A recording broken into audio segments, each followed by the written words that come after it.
My screen is visible to you? Yes, ma'am, visible. Yeah. Good afternoon, students. Myself, N. Samira. Hope all of you are doing well. I'm N. Samira. Maybe I'm new to you, but I'm a previous employee of Sir C.R.R. College of Engineering, and I left to Vizag in the year 2017 to pursue my PhD. And recently I have submitted my thesis and I rejoined in the college. And I am going to take over your the subject data warehousing and business intelligence. And I heard that 2 chapters are covered by Krishnaveni ma'am, right? Yes, ma'am. Yeah. Please unmute yourself. If at all you want to talk to me, you can unmute them. Now, please mute yourself. So the third unit is mining frequent patterns. Shall I start or need to wait for a few more minutes? How many participants? 31 participants are joined till now. So I think I can start now. So the third unit is mining frequent patterns, associations, and correlations. Yeah, and before directly entering into the third unit, let me briefing the basic concepts of first and second units, which you have already covered. Coming to the basic concepts, what are all the buzzwords in this topic? Data warehousing and business intelligence. What are all the buzzwords? Data warehousing, data mining, and business intelligence.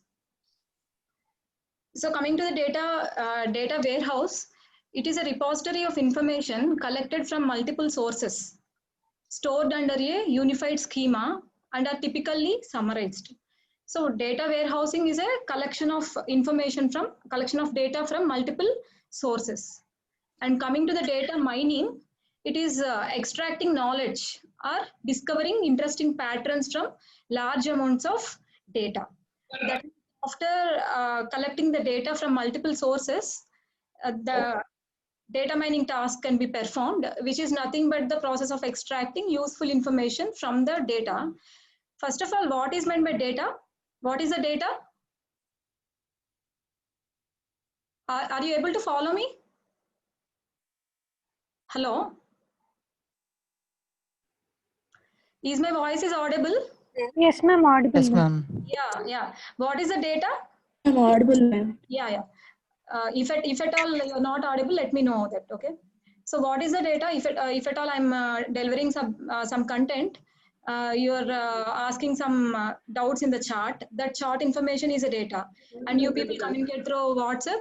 That WhatsApp chart is a data, and tweets are all the tweets are comes under the data, and whatnot.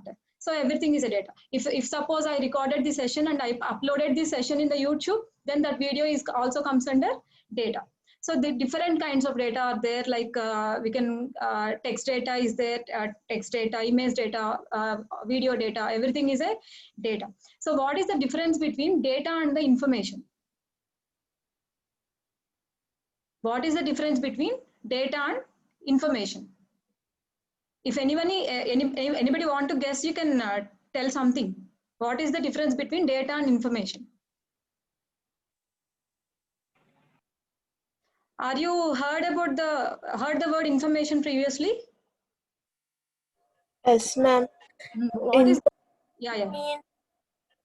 Information means ఇప్పుడు అది correct అయినా అవ్వచ్చు wrong అయినా అవ్వచ్చు ma'am but data అనేది ఒక correct format లో మనకి ప్రూవెన్ అనుకున్నది ma'am.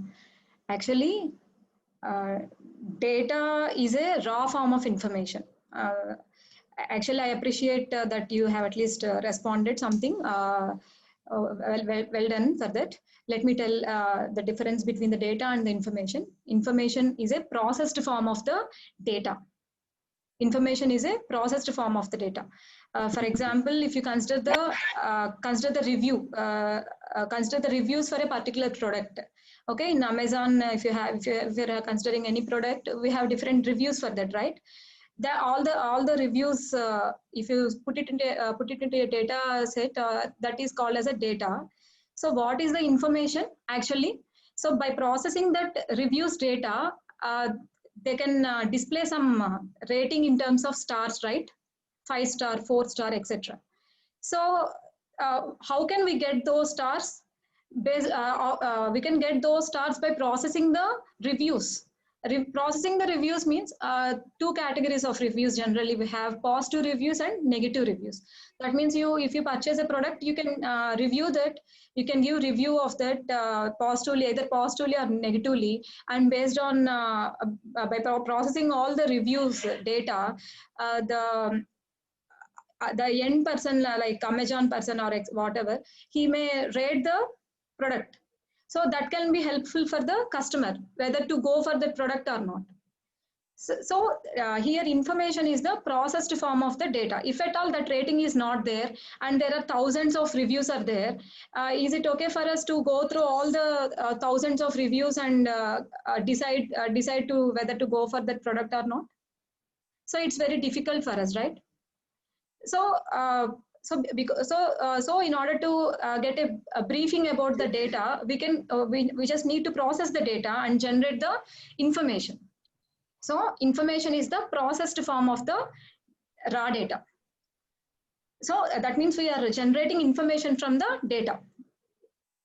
So here, especially data mining is the technique of extracting that useful information from the raw data. Here, data warehouse consisting of all the raw data, that means data collected from multiple sources, whereas data mining is the task of extracting useful knowledge or discovering some interesting patterns from the large amounts of data. Next, coming to the business intelligence. So what is the business intelligence that we can apply on the top of data mining? Let me read this. Business intelligence refers to the range of tools that provide quick, easy to digest access to insights about an organization's current state based on available data. Something what they're told, what it means is we can perform some business intelligence. We can apply some business intelligence on the extracted knowledge, which can be helpful for our business like this. So how it can be helpful and what is the business intelligence exactly means? If you consider the Sensex data. For example, if you consider this data, here is a Sensex data, which is from, let me take the pointer, which is from the year 2017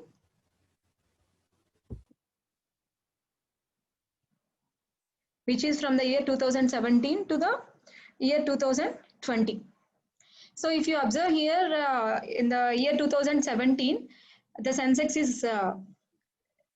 is low, started at low level, and after that, in the year 2018, February, near February or January, the Sensex is little high, and after that, at the end of 2018 and 2019, beginning of 2019, it suddenly falls down here. And after that, during 2020, March and April, it suddenly falls down. And between these two dates, it rises, right? So what is this graph actually? Yeah, this is a Sensex graph. Okay, what is this graph? This is an extracted form of information from the raw data. So this is the data mining. This is the result of a data mining task. Now, how can we apply our business intelligence on top of this extracted knowledge? So what we can do here, we can analyze at which point of time the Sensex is low and at which point of time it rises to up to certain extent, and at which point of time it again falls down, etc., etc. So what is the advantage of analyzing that? If suppose I just want to invest in shares. I just want to buy some shares. So before going to invest on shares, I can just go through this extracted knowledge in the form of Sensex graph, and I can decide, suppose I am in 2020, here the Sensex is showing downfall. So now I can decide whether to invest my amount. Please mute yourself. If at all you want to ask any doubts, you can unmute.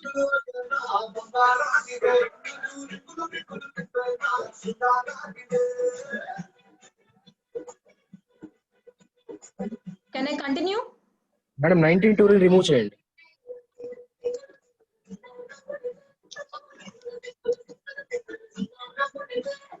Sir మీరు కో-హోస్ట్ గా add అవుతారా ఒకసారి? మీరే కో-హోస్ట్ చేయాలి.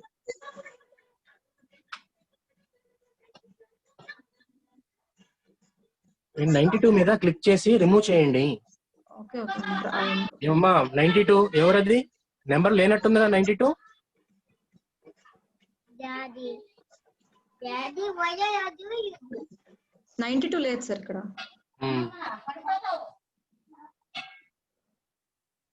Remove చేయండి madam 92. ఎవడది? మాట్లాడండి, ఎవడది? 92 number లేదు. 92 మాట్లాడు. భయపడి పారిపోయాడు దరిద్రుడు. మీరు కంటిన్యూ చేసుకో.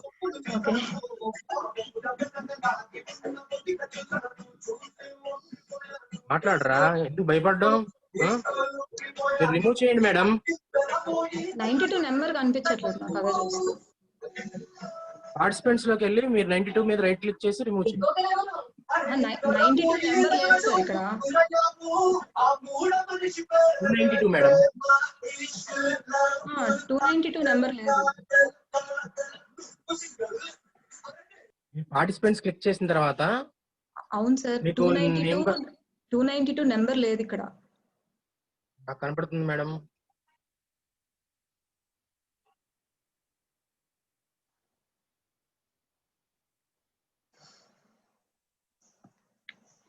ఎనీవే ఇంకోసారి డిస్టర్బెన్స్ వస్తే అన్మ్యూట్ చేసేస్తారండి. మ్యూట్ చేసేస్తాను, నేను కంటిన్యూ చేస్తాను.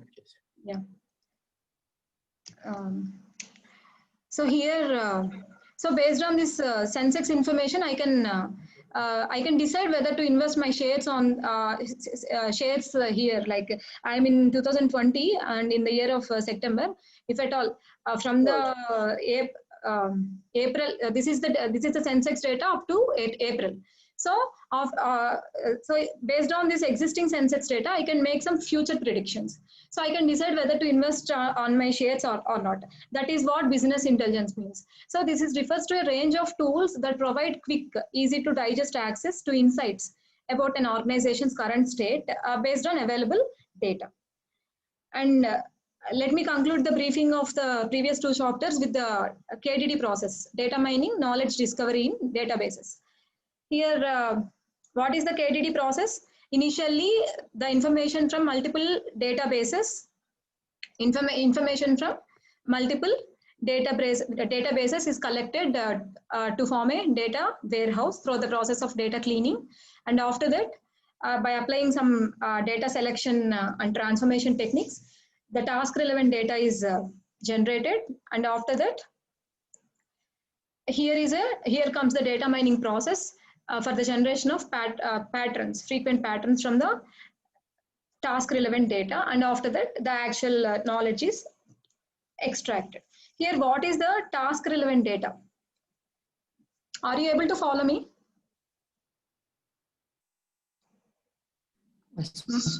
Yeah, okay. My voice is audible to you? Yes, ma'am. Okay. So here what is the task relevant data? If suppose consider if you have an employee database, for example, if you have what may be the attributes of generally what may be the attributes of an employee database? Some employee ID, right?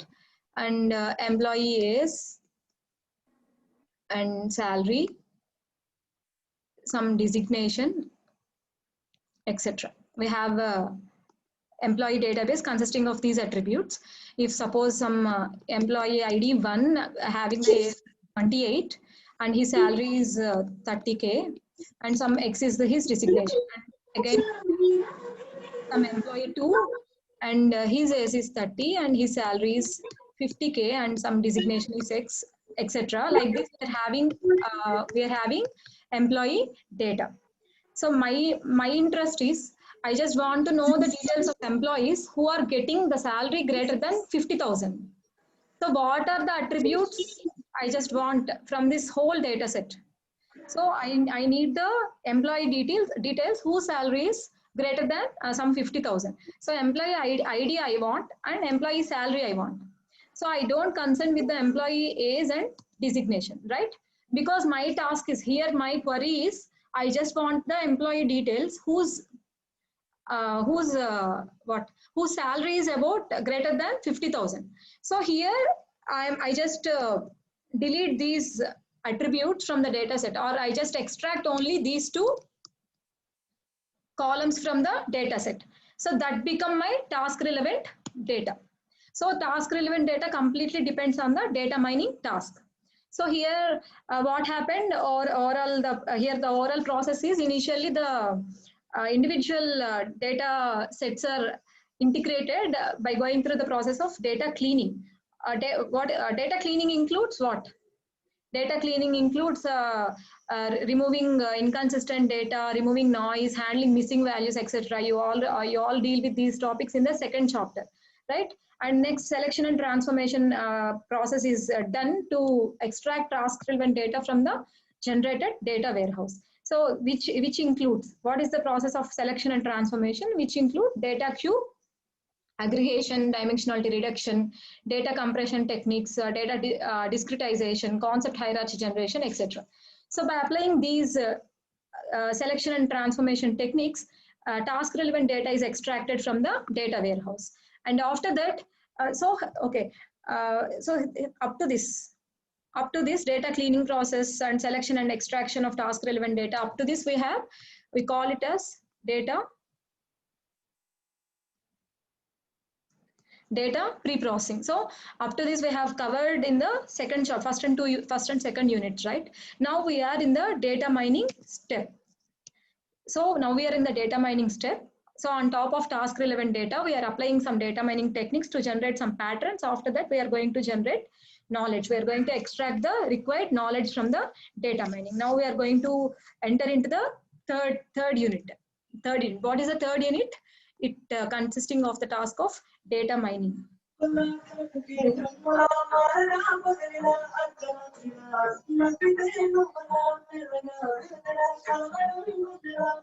Participants లోకి వెళ్ళిన తర్వాత మీకు list నెంబర్లు ఉంటాయి చూడండి, ఒక number మీద click చేసి రిమూవ్ దిస్ పార్టిసిపెంట్ అని నొక్కండి.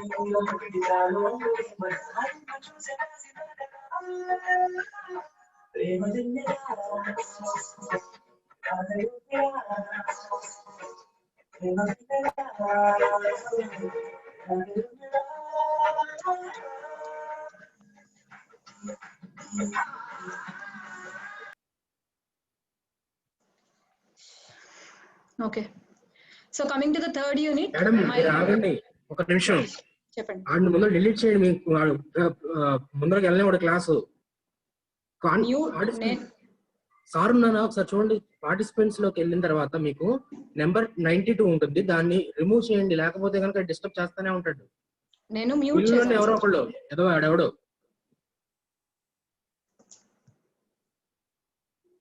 92 ని మ్యూట్ చేశాను, డిలీట్ ఆప్షన్ కనిపించట్లేదు ఇక్కడ. ఆస్క్ టు అన్మ్యూట్ మోర్ అనే ఉంది, చూస్తాను ఒక నిమిషం. యా, రిమూవ్ చేశానండి sir. Thank you. So coming to the third unit, mining frequent patterns, associations and correlations. First of all, what is meant by pattern? Let me read this first.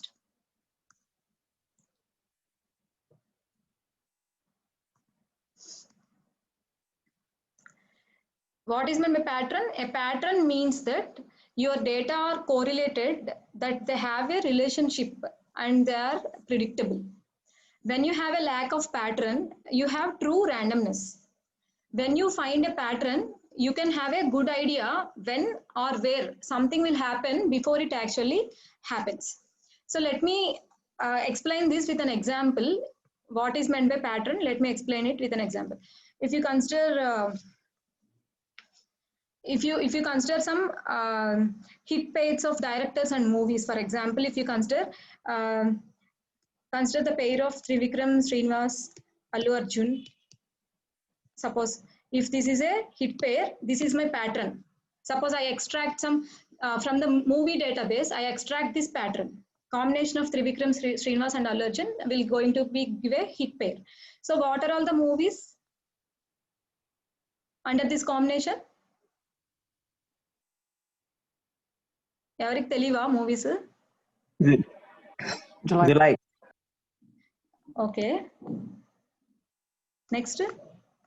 Son of Satyamurthy. Son of Satyamurthy. ఇంకేమున్నాయి? Ala Vaikunthapam. Okay. Ala Vaikunthapam. So 3 movies are there under the combination of Trivikram, Srinivas and Allu Arjun. And suppose there is a 4th movie, upcoming movie is there, some 19th movie of Allu Arjun. We don't know whether it is a hit or not. But we have a pattern that the combination of Trivikram, Srinivas and Allu Arjun is going to give a hit pair. So from this pattern, we can analyze that since 3 movies are hit under this combination, we can tell that the upcoming movie may get hit with certain probability. Similarly, if you consider some other pair, Rajmouli and NTR, if you consider this, I am telling that this is a hit pair. Then what are all the movies under this combination? Simhadri. Okay. Yamadonga. Let me write. Okay. Student number 1. Student number 1. So since we have 3 movies under this combination, and I am generating a pattern that combination of Rajmouli and NTR are going to give a hit. This is the pattern. Then some other 4th upcoming movie is there, that is RRR. So I can set that based on this generated pattern, based on this generated pattern from the movies dataset, I can set that the upcoming movie may give the hit. And similarly, we have some consider finally some Boyapati Srinu, Balakrishna is there. And I have a 3rd pattern from the movies dataset. What are all the movies? Simha, ma'am. Simha. Next. Legend. Okay. Yeah, we have 2 movies till now with this combination. And if at all there is an upcoming movie, some 3rd movie with this combination, we can predict based on this whether this is the hit movie or not. So these are called as the patterns. Let me read the statements again by considering this example in mind. So a pattern means that your data are correlated, that they have a relationship and that they are predictable. When you have a lack of pattern, you have true randomness. That means we don't generate any pattern here. If at all we don't generate any pattern, we can random guess we can do, like combination of some so-and-so director and so-and-so hero may give either hit or fat. So like this. So if at all you generate a pattern, you can assess some, you can make some future forecasting whether the movie is going to give a good result or not, and based on that we can invest on that. So when you find a pattern, you can give a good idea when or where something will happen before it actually happens. So because these are not actually happens. AA19 is not actually happen, RRR is not actually happen, BB3 is not actually happen. It is going to be happen, but we can make some predictions based on the generated patterns, whether they are going to be happened in a good direction or not. We can have some predictions based on this generated pattern. That is what about pattern. Now here the 3rd chapter we are having the buzzword like frequent pattern. What is this frequent pattern? Here frequent patterns are item sets, subsequences or substructures that appear in a data set with frequency no less than a user specified threshold. Here something called user specified threshold. For suppose in this example, I am having user specified threshold as 3, for example. I'm having t is equal to, my threshold is 3. So the pattern having the threshold which crosses the threshold or which is equal to the threshold is considered as a frequent pattern. For example, what is the frequency of this first pattern? Since we are having 3 movies, here the frequency is 3. So it satisfies the threshold. We can set that the first pattern is a frequent pattern. Similarly, the second pattern, under this also we are having three movies, right? The frequency of the second pattern is 3. We can set that this is also a frequent pattern. And coming to the third pattern, since this doesn't satisfy the threshold, because here the frequency of the third pattern is 2, it doesn't satisfy, doesn't reaches the threshold. We can set that this is not a frequent pattern. So out of 3 generated patterns, the first 2 patterns are strong patterns, whereas the third pattern is not a strong pattern. That means not a frequent pattern. So we can probably make the assumptions based on the first 2 patterns, but for the third pattern, we can't perform assumptions like future forecasting. We can't perform. That means we can't tell about this, but we can surely tell about these 2.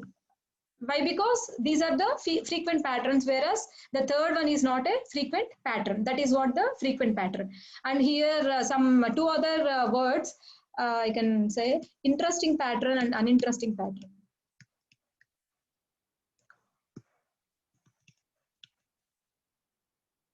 Okay, interesting pattern and uninteresting pattern. What is the interesting pattern? Interestingness in the sense, if suppose you are a producer of the movie, here are 2 frequent patterns. Whether these are interesting or uninteresting is purely depends on the task of data mining. Suppose here you are a producer of a movie and you want to invest for that movie, for that upcoming movie. Suppose for AA19 is the upcoming movie, for example. If you want to invest on that, so you need this pattern. Why? Because if you have this pattern, you can make some future prediction whether this movie is going to give a good result or not, and based on that, you can decide whether to invest on that or not, like that. And for example, if you are a owner of the theater, for him also this is an interesting pattern. Why? Because in order to purchase that movie, again he go through this pattern, and he based on that pattern frequency, and if it is a frequent pattern, he can make some predictions, and he can decide whether to purchase that movie or not. If suppose you are a music director, if you are a music director, these patterns are interesting for you?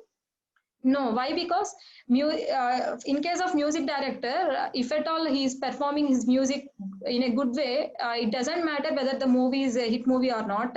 Definitely his songs are going to reach the audience, right? So for him, for his aspect, these patterns are not interesting. So interestingness, uninterestingness of the patterns are purely based on the task of data mining. So purely based on the purpose. Are you getting my point? Yes, ma'am. Yeah. So interestingness, uninterestingness purely based on the purpose of the mining. And here, let me read once again the frequent patterns. The frequent Yes, Daddy. patterns.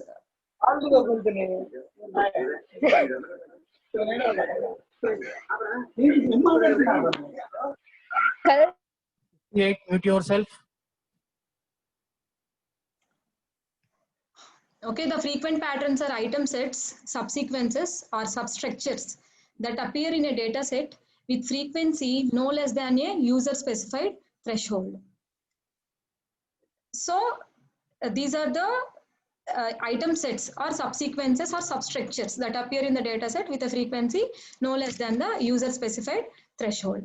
Okay, for example, consider an example. If we have an items like milk and bread that appear frequently together in a transaction data set, it is a frequent item set. If you have an item set milk and bread, like that, if you have a transaction like this, the person who purchases milk may also purchase bread.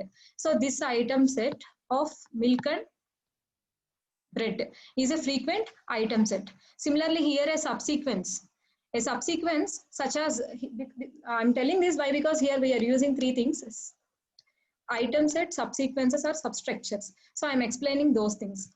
So here, coming to the subsequences, a subsequence such as buying first a PC, then a digital camera, and then a memory card.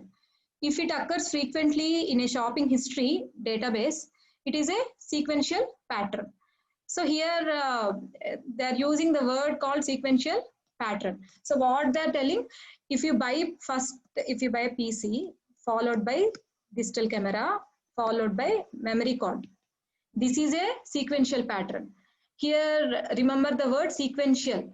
Why? Because if a person bought or purchases a PC, he may purchase digital cam, and he may purchase memory card, but not the reverse order is not true. That means if a person came to the shop to purchase some memory card, there is no sure that he is not going to purchase the digital cam, and he is not going to purchase the PC. So here there is this pattern follows some sequence, whereas here it doesn't follow any sequence. Like the person who purchases milk may purchase bread, or the person who purchases the bread may purchase milk. There is no sequence here.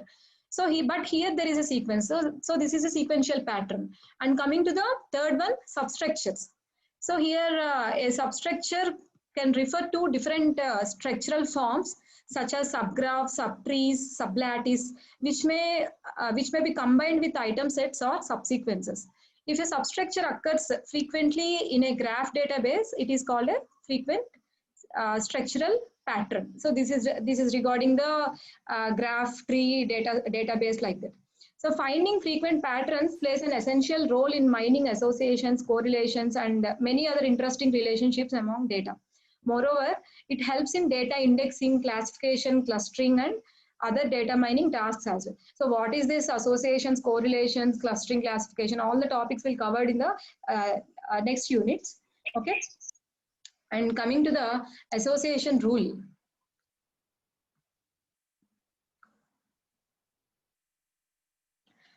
Association rule mining finds interesting associations and relationships among large sets of data items. It is intended to identify strong rules discovered in databases using some measures of interesting. So those measures of interestingness are support and confidence. This rule shows how frequently an item set occurs in a transaction. And a typical example is market basket analysis, and this can be covered next. And association rules are usually required to satisfy a user specified minimum support and a user specified minimum confidence at the same time. And basically these are the if-then statements. Association rules are if-then statements that help uncover relationships between seemingly unrelated data. An example of an association rule would be, if a customer buys eggs, then he is 80% likely to also purchase milk. So this is a kind of if and then rules. So an association rule has two parts: an antecedent, which is a if part, and a consequent, which is the then part. Something what we get from this is, an association rule has some measure of interestingness, which can be called as support and confidence. And the famous example of this is some market basket analysis, which we have covered next. And there are some words like minimum support and minimum confidence to make the association rules. And basically these are of if-then statements. And for example, if a customer buys egg, then he is 80% likely to also purchase milk, like that. So all these concepts can be getting clear with by considering an example. If you consider this association mining.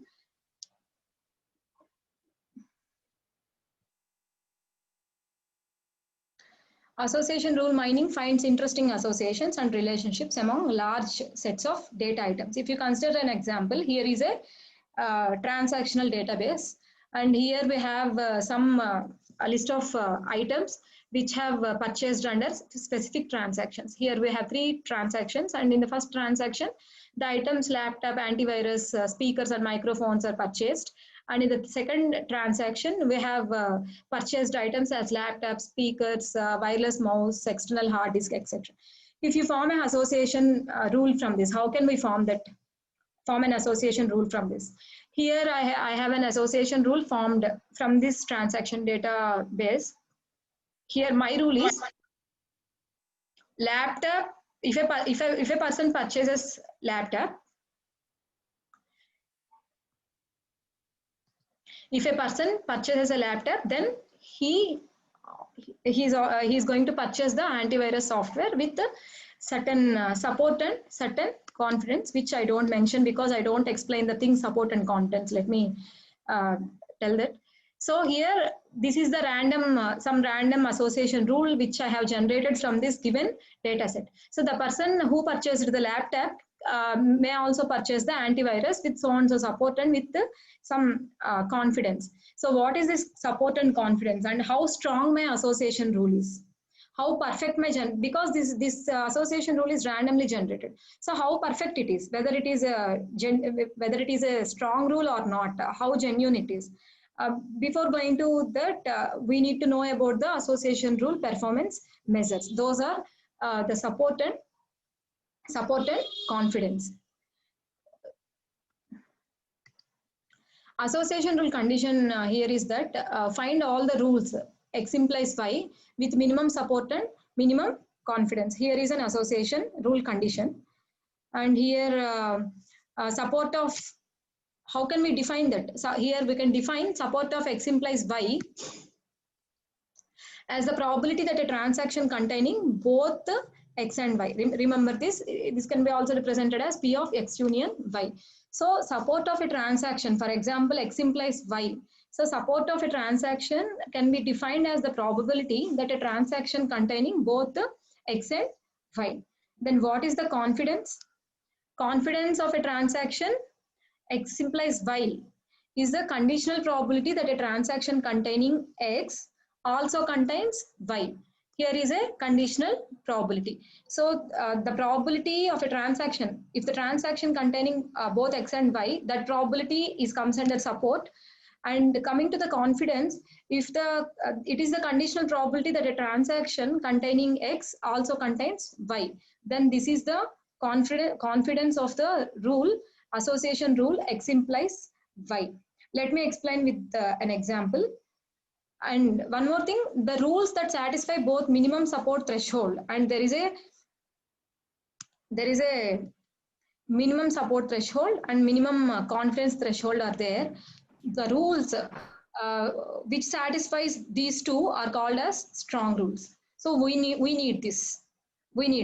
So we need an association rule which support minimum support threshold and minimum confidence threshold. Let me explain with an example. Again, we are having an item transaction item data set here, and we are having 4 transaction, 4 rows here. And let me fix some thresholds. Here my minimum support is 50% and minimum confidence is 50%. Now, here is an association rule I have generated. What is that rule? A implies C. Now, according to the definition, how can we calculate the support as 50% and confidence as 66.6%? So let me calculate the support. What is the support? Let me come back to the definition. It is the probability that a transaction containing both X and Y. Here, it is the probability that a transaction containing both A and C. That means out of all transactions, how many transactions are containing both A and C? So what are all the total number of transactions here? I need a response from you. What are all the total number of transactions?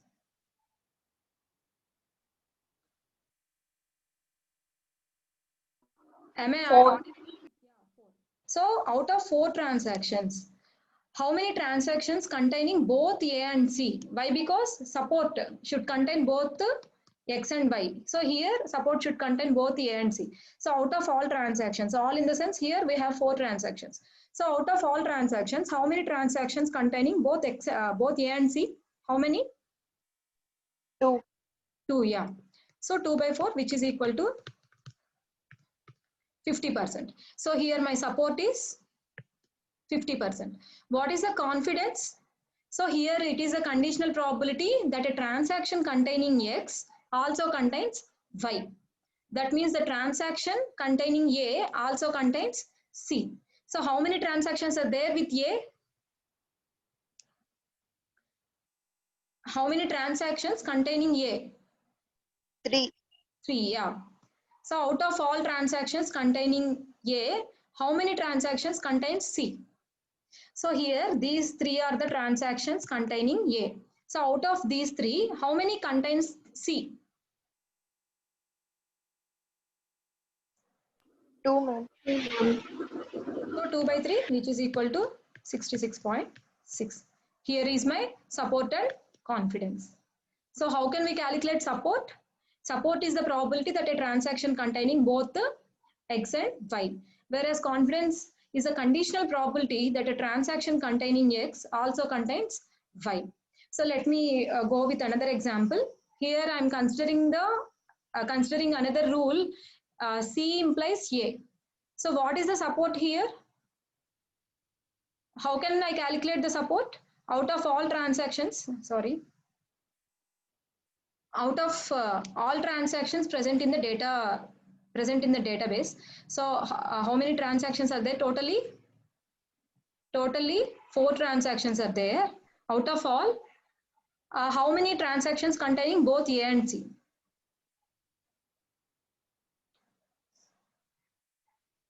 I think you people are deaf and dumb, right? 2 transactions, ma'am. Yeah. No, ma'am. Both A and C. Out of 4 transactions, how many transactions are containing A and C? 2, right? Yes, Yes, ma'am. ma'am. 2 transactions, ma'am. Yeah, 2 transactions, which is equal to 50%. So again here, my support is 50%. What is my confidence? How to calculate the confidence for the second example? So here we need to consider out of all transactions containing C. So how many transactions contain C? 2, ma'am. 2, ma'am. 2. 2 out transactions. Of, out of 2 transactions containing C, how many transactions containing A? 2 transactions. 2 transactions. 2 or 3? 3, ma'am. 2. 2, 2, ma'am. Why? Because we only consider the transactions which C. consist of C. Yeah. We don't go through the all transactions present in the database, right? Yes, ma'am. So here is 100%.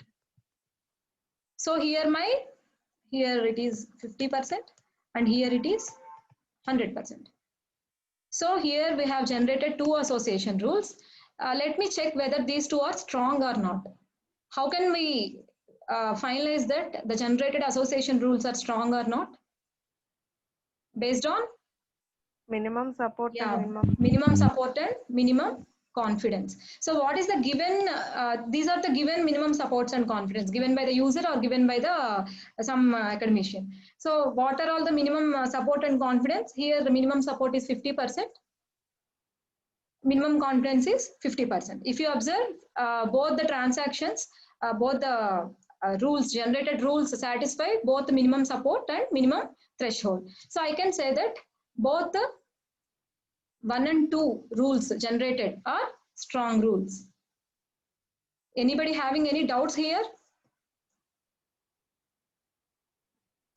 So both rules are strong rules. If no one have any doubts, I will give a small assignment to you. You can do that now. Consider the previous example. Previously, we have taken the same example. Let us go back to the previous example. Here, what is the support for this? Calculate yourself and tell me.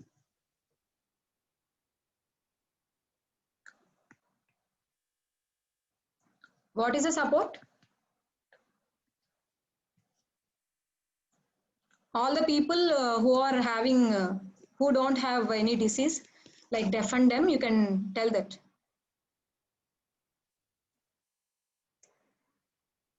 What is the support here? Actually, what is my rule? The people who purchased the laptop may purchase the antivirus software. So now I just want to calculate the support and confidence.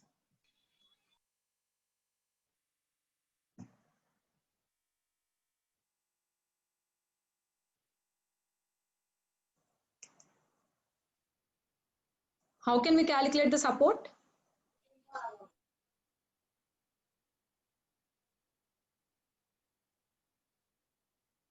Okay. So out of all transactions, how many transactions are there? 3, ma'am. 3 transactions, right? So out of 3, how many transactions containing both the laptop and antivirus? So how can I say that support is equal to, what is the formula? Support is equal to probability of containing laptop and antivirus software, whereas confidence is equal to conditional probability of containing laptop given antivirus software. So according to this definition, what is my support? So out of all transactions, so the number of transactions are 3. So out of 3, how many transactions contain both laptop and antivirus? 1, ma'am. Only 1, one. ma'am. Yeah, 1 by 3. What is 1 by 3? Support. How much? 33.33 approximately. 33.33. Yeah, that is the generated support for this association rule. Then what is the confidence?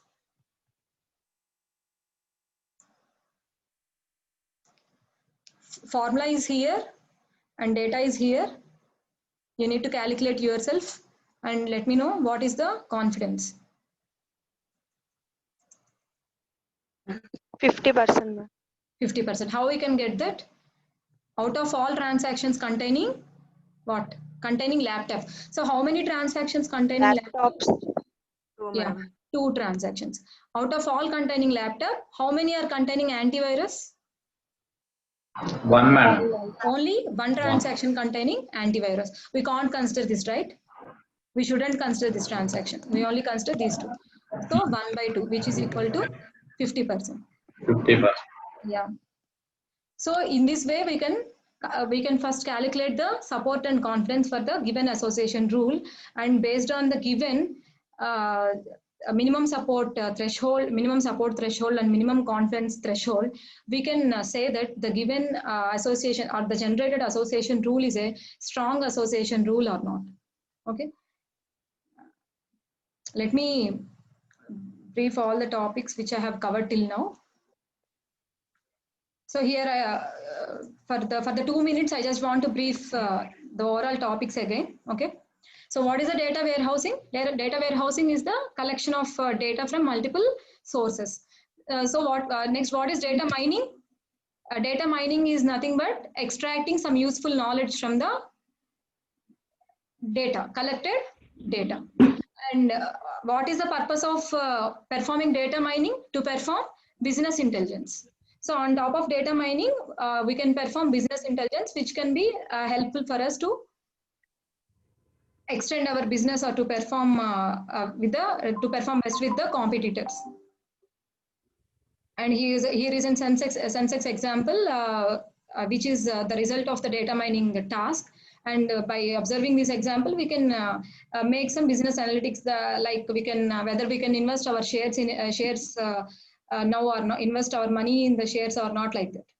And here is the process of knowledge discovery process of data mining. And here the first step is integration of different data. Let me take the highlighter. Here the first step is integration of different data sets by going through the process of data cleaning. And after the generation of data warehousing, here are the steps like selection and transformation to get the task relevant data. What is the task relevant data? Getting the relevant knowledge from the relevant attributes from the overall data set. those relevance attributes are purely depends on the data mining task. And after that, we are on top of this, we are having a data mining process where we can apply many data mining tools to get the required patterns. And from that, we can now I think you are clear what is meant by this pattern evaluation. After that, we are getting finally we are generating the required knowledge from this data mining task. And the initial steps are called as are undergone through the data pre-processing to generate the task relevant data. That is up to the 1 and 2 units. Now, what is a pattern? Which pattern is extracted from the data set, which can be used for making some future forecasting. Then what is a frequent pattern? That is based on some user-defined threshold. If at all we fix some user-defined threshold, and if a pattern is equal to or above the threshold, satisfies the threshold, then we can say that that is a frequent pattern. If the pattern is not satisfying the threshold, we can say that that is not a frequent pattern. So based on that, we can make some predictions over the pattern. And here we have two more concepts like interestingness and uninterestingness. So what is the interesting pattern? If at all, that is purely based on the purpose of the that is purely based on the purpose of data mining task. If my here, for example, if my purpose is to know about if my purpose is to buy the movie, this pattern is interesting for me. If at all my purpose is some other, I am not interesting in it, like that. So this pattern is not interesting for me, like that. So again, we are having some different patterns like frequent different things like frequent item sets and sequential patterns, substructural patterns, etc. And these the process of frequent pattern mining is essential in performing data mining tasks. Okay, next, coming to the association rules. These are the if-then rules. For example, here is an association rule. If a customer buys eggs, then he is 80% likely to also purchase milk, like that. And what is the measure of an association rule? How can we tell that an association rule is strong or not? Based on what? Confidence. Based on confidence. Yeah, based on the minimum support and minimum confidence threshold. So how to calculate those things? We have formulas for that. So here, support can be calculated. Like a probability that a transaction containing both X and Y. Whereas confidence, we can get the confidence from the conditional probability that a transaction containing X also containing Y. We can wind up for this day, and we can continue with the market basket analysis and a priori algorithm in the next class. I think tomorrow 10 a.m. Thank you.